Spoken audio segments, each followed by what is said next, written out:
Hey, listeners. So excited for today's podcast. Today, we have Pat, co-founder of The Giving Block, and Ettore, the senior advisor of marketing, digital, and fundraising at Save the Children. Very excited to dive into today's topic, which we're going to take a deeper dive on cryptocurrency and fundraising. Gentlemen, thank you so much for joining the podcast. Yeah, thanks so much for having us. It's great to be here. So, Pat, I'd love to get started with you. Tell me more about The Giving Block. I know it's a platform for nonprofits as it relates to cryptocurrency. Tell us more about your product and why crypto. Yeah, so I guess starting with why crypto, the general idea is end of 2017, there was a huge bull run where price of Bitcoin went to like $20,000 a unit. And over the course of a few weeks in December 2017, we saw hundreds of millions of dollars get donated to nonprofits as people were offsetting tax burdens. So Fidelity Charitable, some DAFs have been taking it for a little while. Fidelity Charitable did like 69 million, I think, in Bitcoin donations that year. So just saw an opportunity. I was working at the Lupus Foundation at the time for us to get set up to take crypto. So pretty much need to figure out how to get set up. I was trading it as like a casual thing, but figured there was a good chance to pull in some money. And just figured out there were a lot of compliance hurdles, the technical solution, how could we automatically sell it for cash? What did the donor need in the form of receipts? So we built out a holistic solution for nonprofits to take crypto, get set up super easy, and just process donations to give that about 70 million donors now that tax incentive. And then in terms of the actual product, it's like a copy and paste widget that goes in the nonprofit site. We hook it up to an exchange account for crypto, and donors can show up to your site or to our platform, and then they make crypto donations. And it's a pretty point blank process. Is it you have access to all different types of cryptos, or what are the main cryptos on the platform? Yeah, all of the core ones. We set up nonprofits to take. We use Gemini, so they're careful they don't take any cryptos that are classified or potentially going to be classified as securities. But other than that, it's all of the top ones. And then there's, of course, a million junk coins that don't mean anything, in the same way a company can incorporate and issue stock. It's not the same as getting something like a share of Ford. So all of the top ones, about 90% plus donations come in Bitcoin, and then Ethereum and a handful of others. Okay. And then through your platform, is it liquidated to cash straight away for the nonprofit, or does the nonprofit hold on to it as an asset?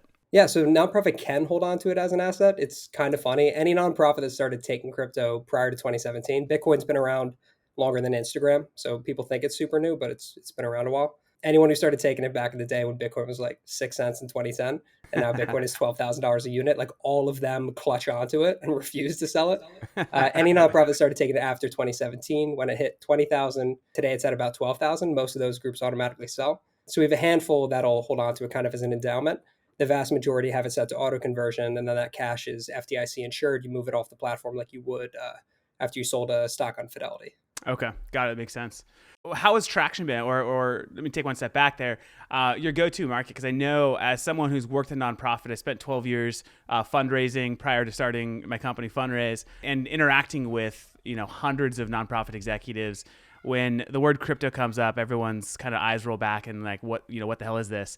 So how has traction been? How have nonprofits responded to the platform? Yeah, you guys have been crushing it. So like something you guys do well is just making it not look like chaos. So just making sure everything's clean, the process super simple, from onboarding to actual implementation, how your stuff actually works. That's been most of what we've been doing over the last half a year or so.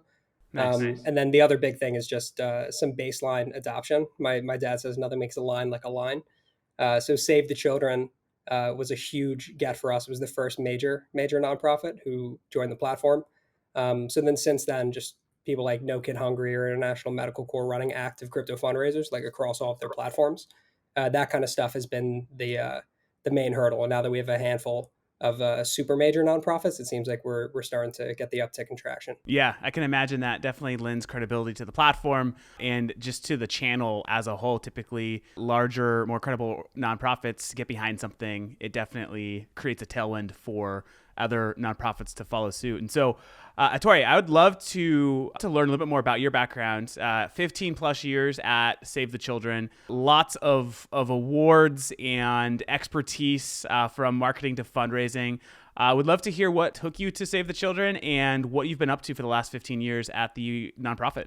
Yeah, sure. So for those who don't know, Save the Children has been around for now more than 100 years, and I've been there for 15% of those years, right? So just more than 15 years. I have an identical twin brother, and I studied sports marketing in college and then pivoted to internet marketing. And I'm also a certified tennis teaching pro on the side.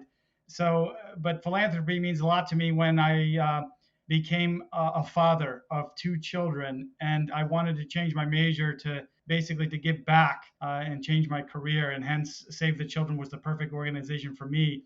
I vicariously live the mission of Save the Children through my two children. And there's a lot of kids who don't survive past age 5 in the developing world, and my kids are both older than 5. So I'm very privileged and lucky to been born in the zip code that I've been born in. So that's what drew me to Save the Children and what keeps me there.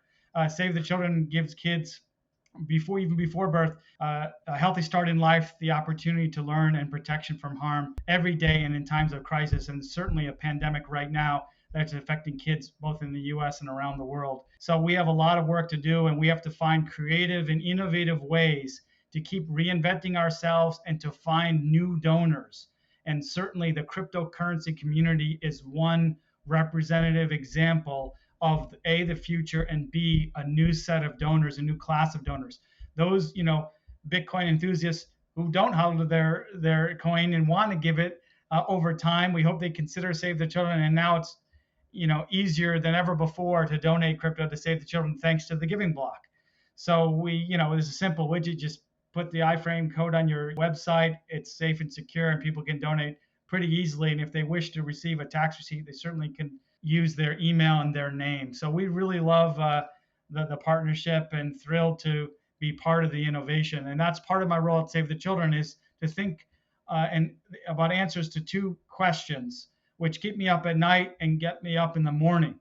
And that is, what if and what's next? And cryptocurrency could be the answer to both of those questions. Very interesting. Yeah, I mean, it's with being at an organization for 15 years, and having influence over the organization's fundraising, I'm sure you've seen a lot and experienced a lot of different sort of methods and channels, some that have worked, some that haven't. I'm curious as to how you've approached crypto as a channel for the organization, and if it was originally difficult to get buy-in from the team. I'd love to, if you could paint a little color around some of the origin story of getting involved in this channel. Yes, happy to. So it was the day before Thanksgiving in 2013, and we received a phone call from the BitGive Foundation saying, we would like you to participate in the first Bitcoin Black Friday as a nonprofit, because our community would like to support Typhoon Haiyan, which just hit the Philippines, and Save the Children was one of the organizations responding. So this is the day before Thanksgiving. So, I knew what Bitcoin was. I think its value in USD at the time was about $600. So quickly, we scrambled to figure out how we might be able to accept it in half a business day. And me being sort of entrepreneurial and innovative, I sort of pushed the envelope internally, and so quickly met with our legal department, our communication department, our finance department to find out all the reasons why we couldn't accept a Bitcoin donation, and tried to overcome each one of those. And we ended up accepting that contribution under basically one condition, or 2 conditions. Number 1, that we could provide a tax receipt, and number 2, that the BitGive Foundation would essentially take the donation on our behalf and give us the US dollars. So it was like a workaround way of doing it. It was somewhat manual. Of course, through the Giving Block, that process is entirely automated and a lot faster than it was back then. I look back at our records, and the US dollar sum at the time was, I think, $4,850, which in today's valuation would have been about $97,000 in US dollars if we had hollowed it. But there's no hindsight, right? Seller's remorse there at all. I will say, though, that our philosophy at Save the Children, at least right now, is that we don't view cryptocurrency as an investment instrument. We look at it as an alternative way to attract new donors and new dollars from new donors, even if they're crypto dollars. So that's our philosophy right now. We, of course, given the origin story of Bitcoin itself, of course, there's a lot of myths to debunk and to overcome. Of course, there's an appeal to be anonymous. So we have evolved our gift acceptance policy to have provisions around and guardrails around anonymous giving. so that we're compliant with the AML and know your customer, right? And that's why working with the Giving Block and Gemini, we happen to already be set up with Gemini. So for us, it was a natural transition to go with the Giving Block, especially since it provides the ability to provide an automated tax receipt. It provides the ability to convert it to US dollars, which is our strategy right now, automatically. And so that's our origin story. It's been a bumpy road ever since then. We almost were a beneficiary of the Pineapple Fund. You may have heard of that. Yeah. Oh, yeah. Fund and lots of lessons learned and insights working for a large organization such as Save the Children. And those valuable lessons hopefully will take us forward and pay dividends, no pun intended. No, absolutely. So what would you say, if you can share, since 2013, how much would you say you've raised through crypto? Do you know that off the top of your head, or is it something you're able to share? Yeah, so hundreds of thousands of dollars. We hope that it will become millions of dollars. But yeah, to your point earlier, if you don't accept cryptocurrency as an organization, then you'll receive zero. Yeah, no, that's so exactly the sum what is, larger than zero. There are processing fees, of course, behind it, but just with any type of currency, credit card or otherwise, there are processing fees. So we treat it as essentially a cashed gift, but almost like a intangible asset, like a stock. And we do accept stock gifts also. Some of those donors prefer to remain anonymous, but for those who would like to reveal themselves, we would gladly collect their information and keep their information secure and private. So I think for us, the lessons learned around the Pineapple Fund, regulations change with regularity. And there's both federal and state regulations governing cryptocurrency in the United States. I'm a marketer, not a lawyer, but what I can tell you is that the state of Connecticut requires a money transmitter license if you're going to accept cryptocurrency. And so we formerly were with BitPay, but during that Pineapple Fund year-end gift, we realized that we were no longer able to accept donations through BitPay because they weren't licensed in the state of Connecticut at the time. So we had this gap of a few months where we couldn't accept cryptocurrency, and it happened to be the same time frame that the Pineapple Fund. So we scrambled to find a source, and we landed with Gemini Trust Exchange out of New York. The Winklevoss, twins, and I'm an identical twin, so there's some good karma there as well. And they used to row in Southport, and we were based in Westport. So these are the guys, right? This is the firm. And so we went with them.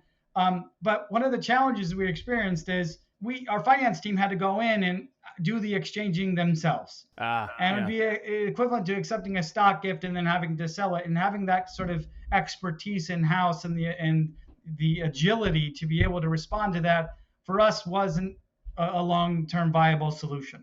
So we manually did it for a while ourselves, but then we're approached by the Giving Block. And for us, it was the perfect solution because essentially we could just use our same Gemini account, and yet on the front end have this great widget, which sort of automatically made the transfers and the exchanges, and now it's grown to more than just Bitcoin. There's a handful of cryptos that it accepts. So that kind of middle process, and also the consultative services around it, as far as tax advice and so forth, that sometimes donors have questions. It's really helpful to have allies in your corner as you're trying to be what I call an entrepreneur at a rather large organization.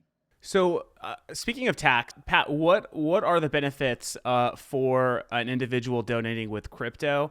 Are they the same as an individual donating with any other currency, or are there differences that are either advantages or disadvantages? Yeah, so that's one of the main points of confusion we get from nonprofits. They often think that there's no clarity from the IRS on crypto. They were like, we want to take it, but not until there's clarity from the IRS.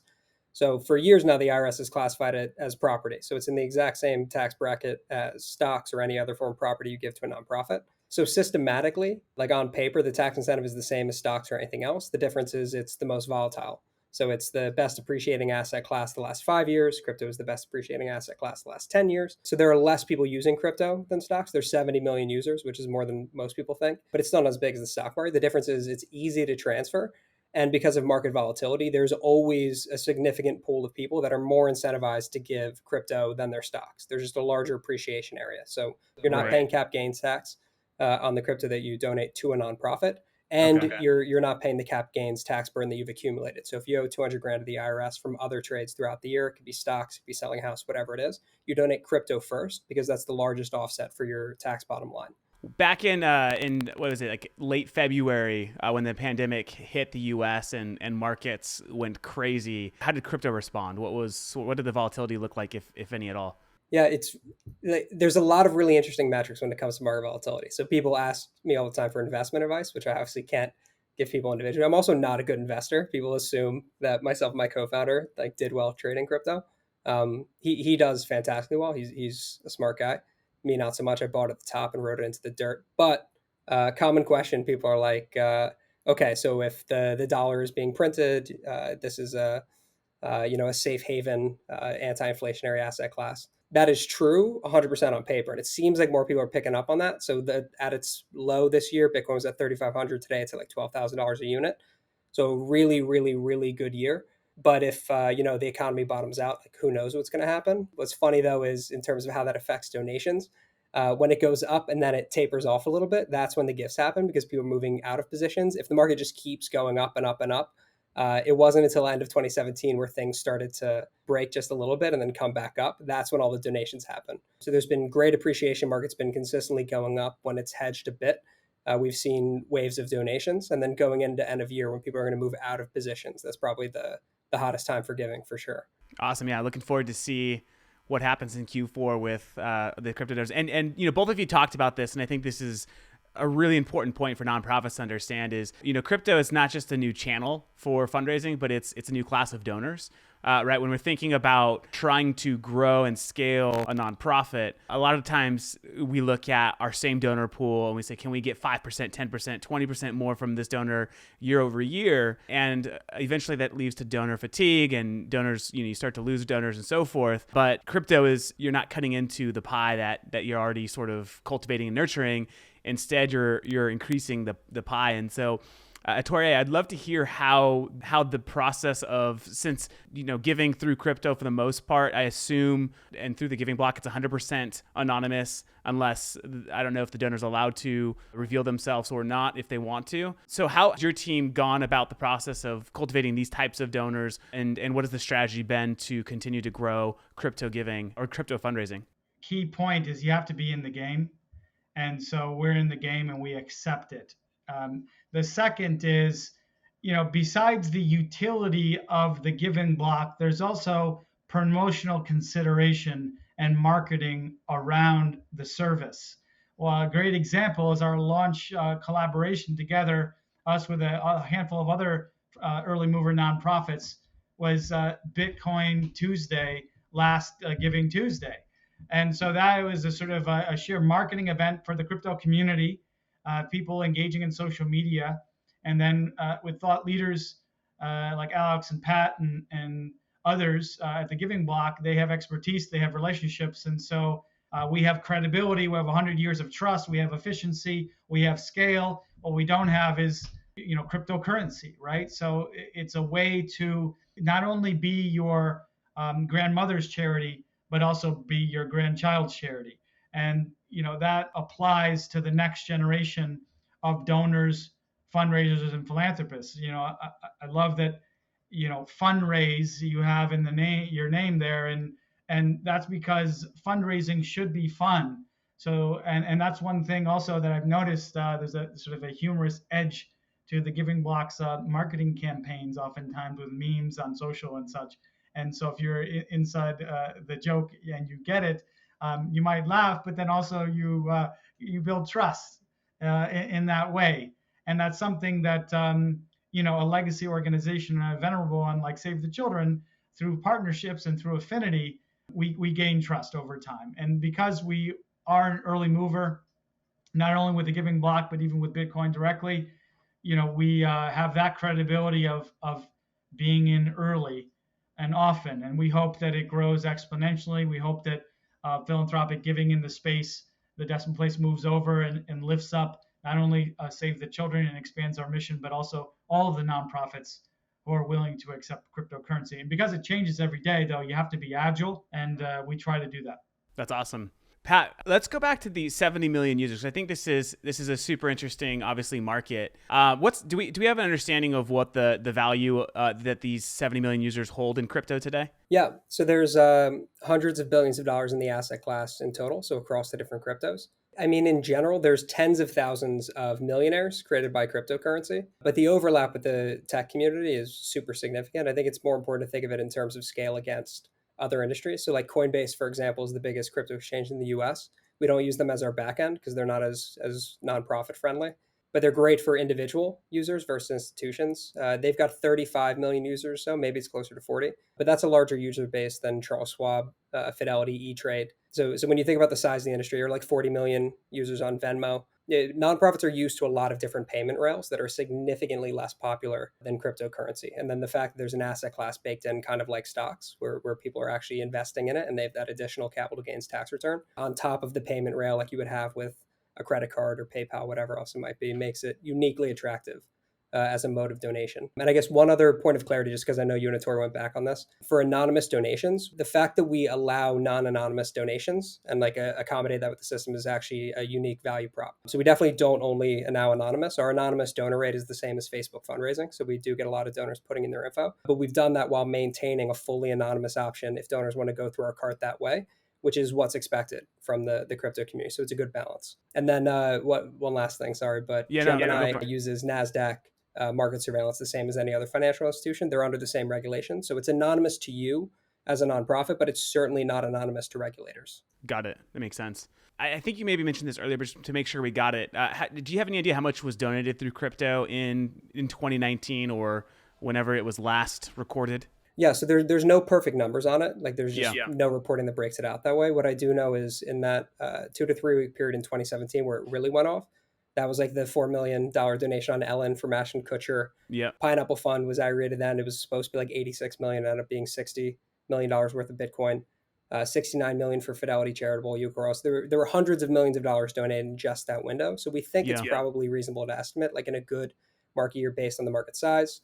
The user base is growing at about 1.5 times, or it's doubling every 1.5 years rather. Right now, we'd say, somewhere between 100 million and 300 million, probably year to year. Okay. Which is obviously not insignificant. And Ettore, I love when, essentially it's, you have to be in the game, you have to have the tools to be in the game, right? You can't just wait for someone to say, hey, I want to donate crypto if you don't accept it. This was actually my experience when I was at Liberty North Korea. We started accepting crypto, and within a matter of weeks, we had a $50,000 Bitcoin donation come through. And, something that I'm confident if we didn't have the ability to accept it, it wouldn't have happened. And so I love that you guys have been innovative. And, something that I see ring true in so many nonprofits is they get stuck with their own internal policies, but I love that you have innovated on top of them to the point where you've gone and changed the gift acceptance policy. Can't imagine how difficult that might have been, but the fact that you've continued to leverage innovation shows a lot about just the value that, say, the Children puts on technology and how it can actually help accelerate its mission and its goals. So very, very encouraging to see that. I'd love to hear from both of you on this. What's the future of crypto fundraising? Where do we see it going? How much do we see? How much more of the market do we see it becoming as it relates to nonprofits? Any thoughts around kind of the future of crypto?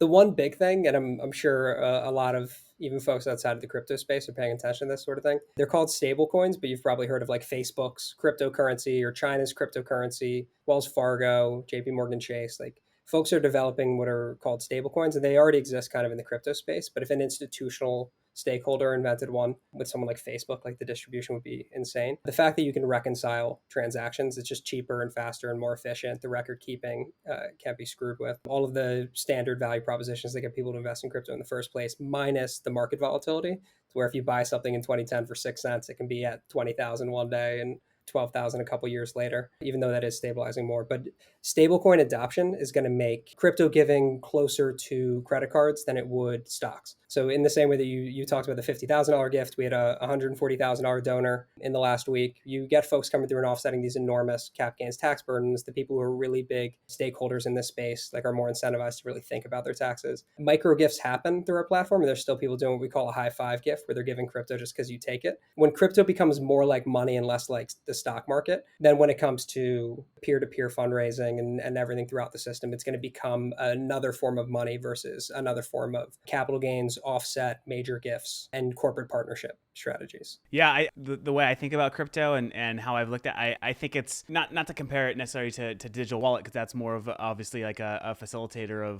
of a crypto donation or payment and so forth. I do see it being more of a common currency and taking over stock donations. And the reason for this, I think, is because there's several factors, but as sort of the economy continues to be more volatile, as we are in another recession, it's becoming and then also with all of the transparency, privacy breaches of major sort of tech companies, I see crypto, blockchain, I see all of this becoming much more of the framework of the internet and something that we'll have to adopt to. So very interesting to kind of hear how it's evolved. Nonprofits that are listening to this, obviously that's the majority of people. How do they get in touch with the Giving Block? How do they start accepting crypto?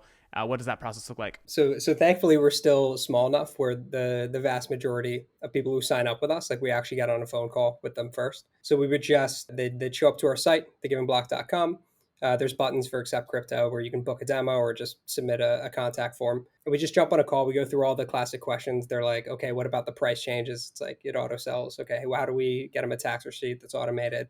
Where's the account? Gemini. Is it okay? Yes, it's regulated like a bank. We just go through all of the traditional questions, and then we'll demo kind of the widget, show all the different nonprofits using it, talk about their outcomes. And yeah, and then in terms of actually getting set up, like once we have that conversation, you just open a financial account with Gemini, same thing you would with like a Fidelity account. And then that account is what we hook up. We built all the code on top to automate all of the processes. And then the vast majority of our work, once you're set up, is active fundraising. So we built the company with nonprofits who already took crypto. So that was our whole market at the beginning. It was not for newbies who knew nothing about crypto and get paid a consulting fee because some folks can't Google it. It was folks like Save the Children, the Water Project, folks who've been taking crypto since 2014 and knew about ways to take crypto and then needed to switch to a solution that could actually bring donations in. We focus on running active fundraisers, coordinating with crypto media outlets, all of the apps where people check crypto prices. We have ads running on those, the browsers they use, the crypto tax software providers. We work with them to make sure that we're omnipresent and we give people the option to give through us to our charities.